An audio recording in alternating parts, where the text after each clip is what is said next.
Assalamualaikum warahmatullahi wabarakatuh. Alhamdulillah, assalatu wassalamu ala rasulillah sallallahu alaihi wasallam wa ala alihi wa ashabihi wa mawalah, amma ba'du.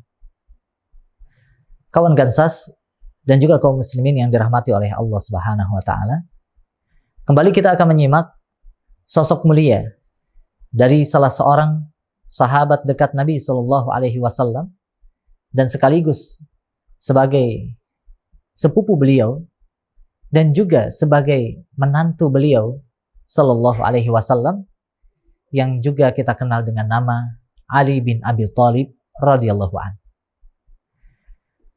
Nah, kaum muslimin yang dirahmati oleh Allah Subhanahu wa taala, kalau kita berbicara tentang sosok Ali bin Abi Thalib radhiyallahu anhu ini, ya, maka kita akan terbayang sosok pemuda gagah berani, seorang pahlawan dan juga ahli ilmu, ulamanya kaum muslimin. Ya. Kenapa beliau disebut seorang pemuda?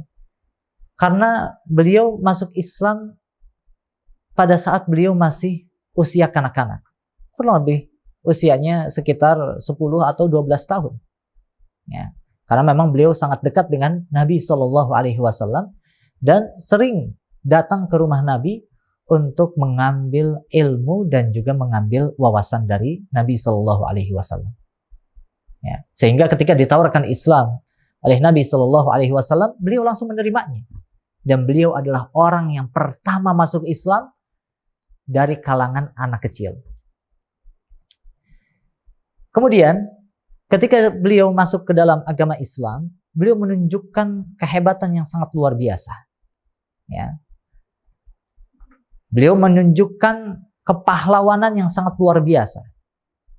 Karena beliau bukan anak kecil biasa. Beliau adalah juga seorang pejuang yang sangat tangguh di medan juang Islam. Ya. Nama kunyahnya biasa disebut dengan Abu Turab atau Abul Hasan, karena beliau memiliki anak yang bernama Al-Hasan. Ya. Dan juga beliau adalah menantunya Rasulullah Sallallahu Alaihi Wasallam, karena beliau dinikahkan oleh Nabi Sallallahu Alaihi Wasallam oleh putrinya sendiri, yaitu Fatimah binti Muhammad Sallallahu Alaihi Wasallam. Ya. Kemudian dari sisi kepahlawanannya beliau, ya, kita mengetahui bahwasanya beliau adalah sosok pahlawan yang sangat luar biasa. Sosok yang tidak kalah gagah dengan sosoknya Umar bin Khattab radhiyallahu an yang sudah kita bahas sebelumnya. Ya. Sosok kepahlawanannya ini beliau torehkan ketika pada saat perang Badar. Ya. Pada saat perang Badar, ya, beliau sampai-sampai berani untuk menjadi salah seorang yang adu tanding sebelum peperangan Badar itu dimulai. Di antara 3 orang yang diutus oleh Nabi Shallallahu Alaihi Wasallam untuk menghadapi para punggawa-punggawanya kaum musyrikin Quraisy, beliau adalah salah seorang di antaranya. Tersebutlah nama Ali bin Abi Thalib radhiyallahu an. Bahkan beliau berhasil mengalahkan lawannya dalam waktu yang sangat singkat. Ya. Ini bukan prestasi yang main-main, yang biasa-biasa saja. Karena beliau terpilih sebagai orang yang maju untuk lawan tanding pada perang pertama dalam Islam ini yang besar. Ya. Sosok kepahlawanan beliau yang lainnya juga dibuktikan pada saat perang Khandaq.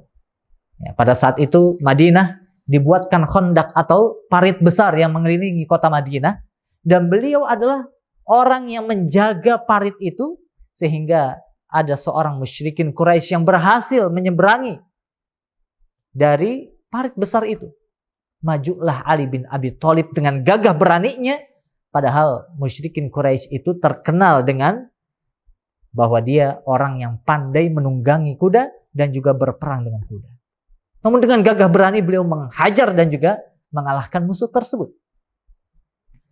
Bahkan kalau misalkan kita beralih lagi kepada peperangan yang lain, yang sangat luar biasa, prestasi terbesar beliau dari sisi kepahlawanan itu terbukti pada saat terjadinya perang Khaybar. Perang Khaybar ini adalah perang melawan tentara Yahudi di Madinah Dan benteng Khaybar adalah benteng yang sangat kokoh, sehingga kaum muslimin sangat sulit untuk menghancurkannya. Ya. Akhirnya bermalamlah kaum muslimin selama beberapa malam mengepung benteng Khaybar ini. Kemudian Nabi Shallallahu Alaihi Wasallam berpidato, berkhutbah, ya, karena saking sulitnya mengalahkan dan juga menghancurkan benteng Khaybar ini.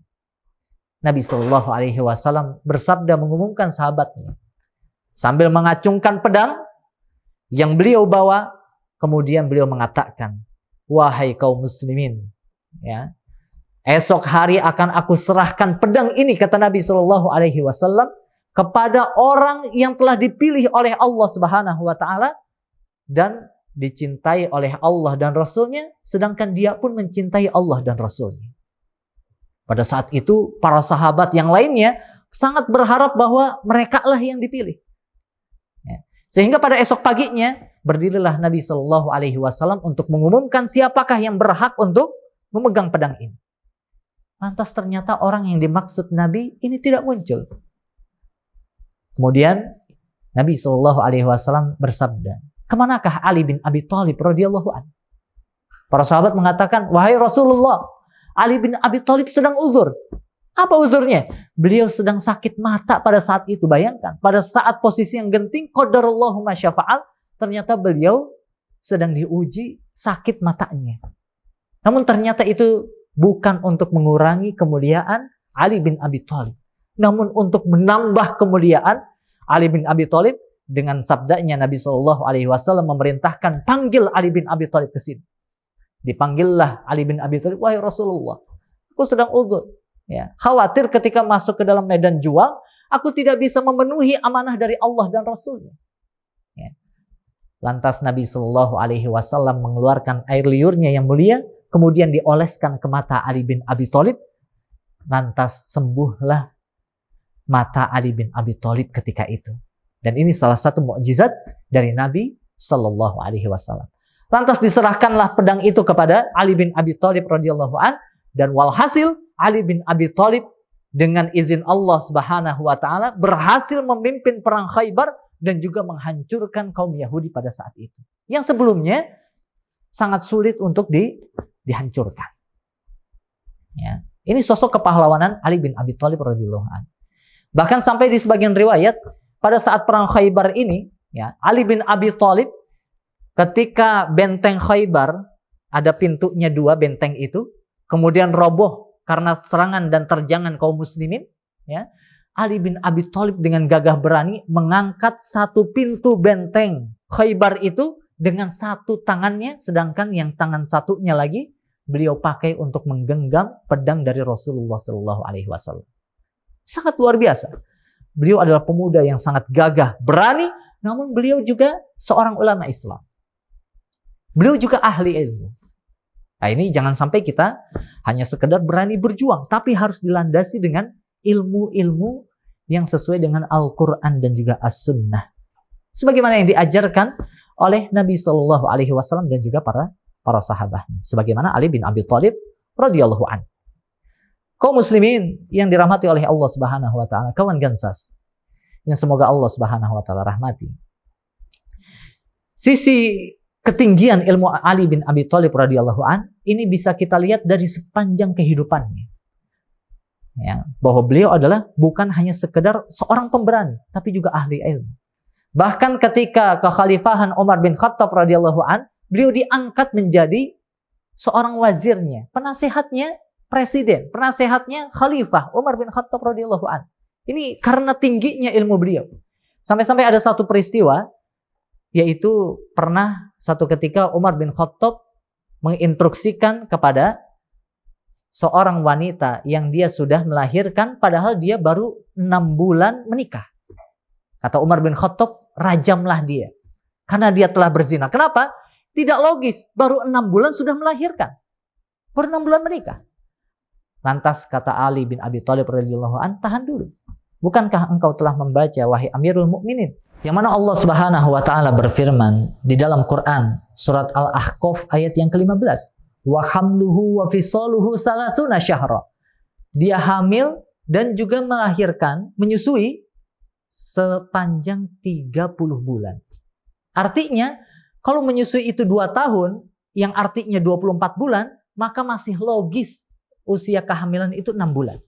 Sehingga orang ini atau mukminah ini tidak jadi dirajam berdasarkan ketinggian ilmunya Ali bin Abi Thalib radhiyallahu anhu. Nah, ini mudah-mudahan bisa kita petik pelajaran yang sangat berharga dari sosok mulia ini, yaitu sahabat Ali bin Abi Thalib radhiyallahu anhu, dan mudah-mudahan Allah merahmati beliau serta merahmati kita semua sehingga kita bisa mengambil pelajaran berharga kedua hasanah dari sosok mulia ini. Wallahu a'lam. Wassalamualaikum warahmatullahi wabarakatuh.